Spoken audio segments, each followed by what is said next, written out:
After one whole year, I'm free! It's time for Morphin March! What's up, nerds, and welcome to another year of Morphin March. Last year, we saw the end of the Saban timeline with SPD, and this year, we're going to take a look at the beginning. We're going to go back to where this all started back in 1993 with Mighty Morphin Power Rangers. This show was before my time, so I don't have any nostalgia for it when I watch the series. But that doesn't mean that I'm blind to what it achieved and how successful it was. Or, quite frankly, how good it still is. This series is the largest in the Ranger franchise at 3 seasons, 4 if you count Mighty Morphin Alien Rangers as its own season. Not only that, but it also got 2 movies, a reimagining movie, and multiple video games. And that's not even getting into the comic side of things. With this being the first Power Rangers series in America, it's impossible to ignore the age of the show and how much of its origins are plastered all over it.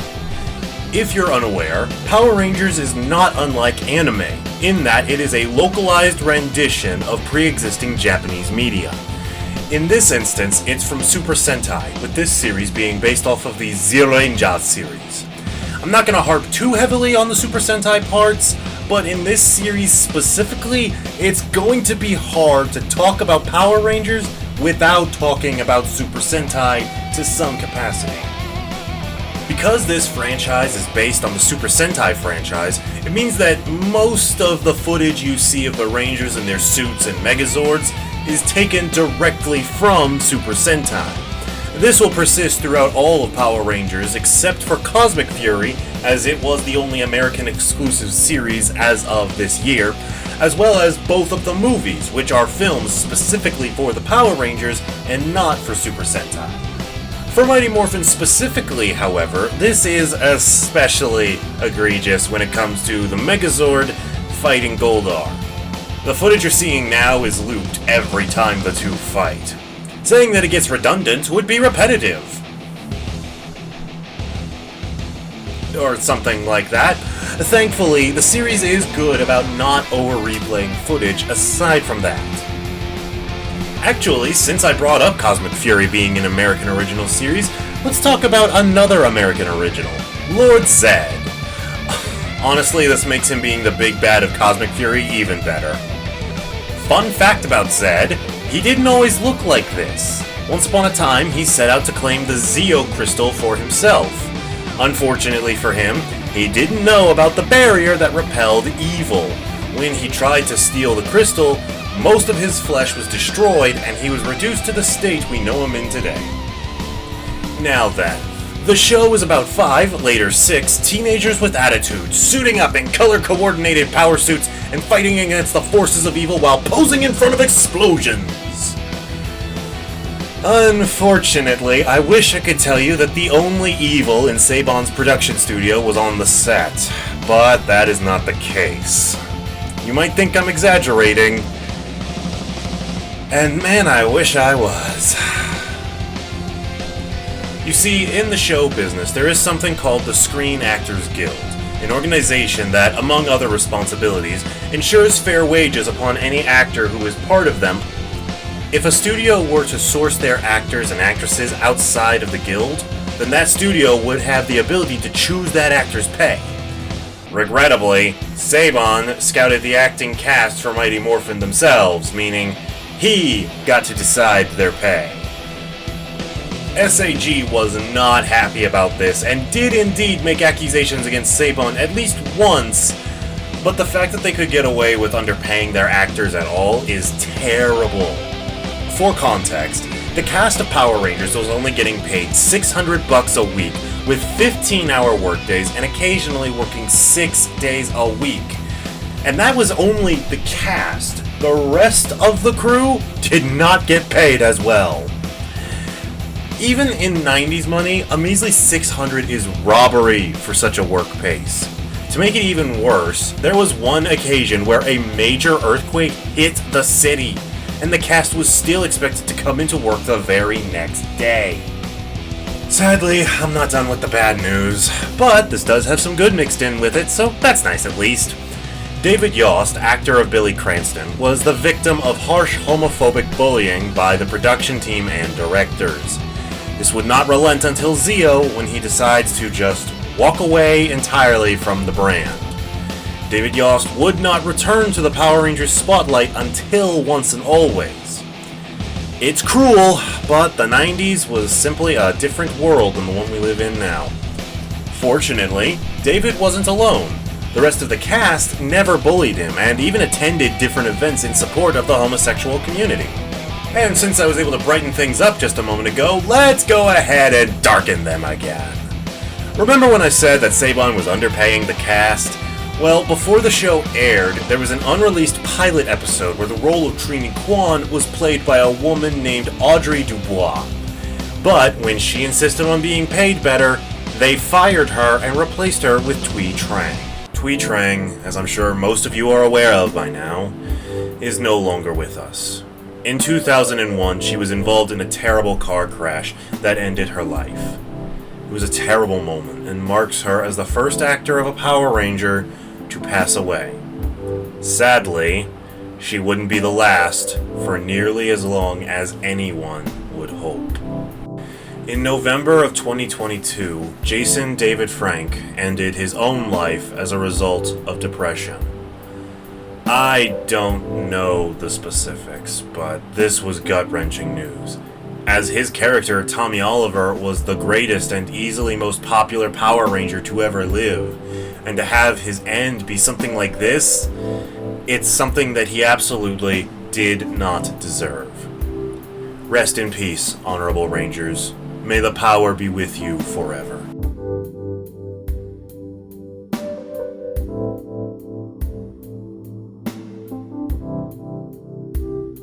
Thankfully, there is some good news about the behind-the-scenes stories as well.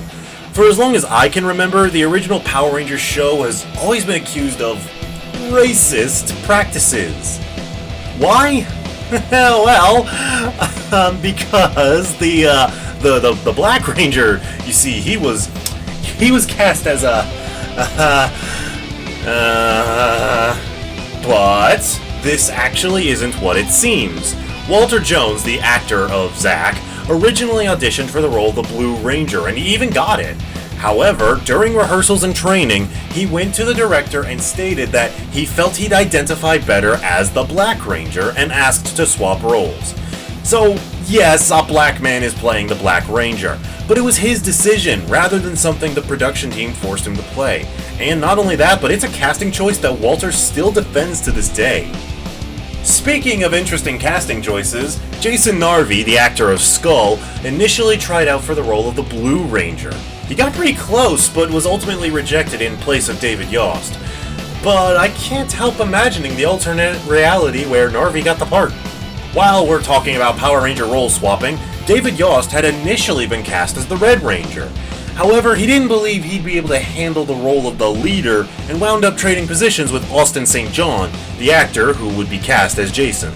On the subject of leadership, let's talk about when Tommy was given the role of leader when he returned as the White Ranger. Now, he was easily the most popular, so they decided to make him leader as a result.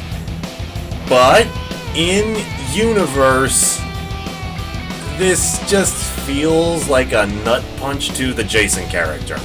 Personally, I feel like they should have waited to make Tommy the leader until after Jason got replaced by Rocky. That would have made more sense since Tommy has more experience than Rocky. Since I brought it up, Austin, Thuy, and Walter all stood up to go on strike during Season 2. See, Power Rangers was blowing up in popularity. There was a point in time, however brief, where the name Power Rangers was even more popular than Michael Theodore Mouse. With that rise in popularity, these three decided that the cast deserved to get paid more. Unfortunately, Saban disagreed, and he wound up replacing them just as Audrey before them. John Bosch playing Adam, Karen Ashley playing Aisha, and Steve Cardenas playing Rocky would be their replacements from the 27th episode of Season 2 onward. However, Karen wouldn't stay on past Mighty Morphin, as she simply couldn't handle the challenging work hours. No shame, Karen. 15 hours a day and 6 days a week is a lot to ask of anybody. Honestly, I'm not even going into the more detailed aspects of this stuff. Mostly because I don't really feel qualified yet. But if you want to learn how this happened from their perspective, Austin and Walter talk in depth about it in a video they made here on YouTube. I'll link it in the description. Definitely give it a watch if you like what we've been talking about so far. Let's backpedal to Jason David Frank and Super Sentai for a minute. So, Tommy's character was actually supposed to die in the 5-parter Green with Evil that he debuted in, because that's what happened in Zeolandia to their Green Ranger.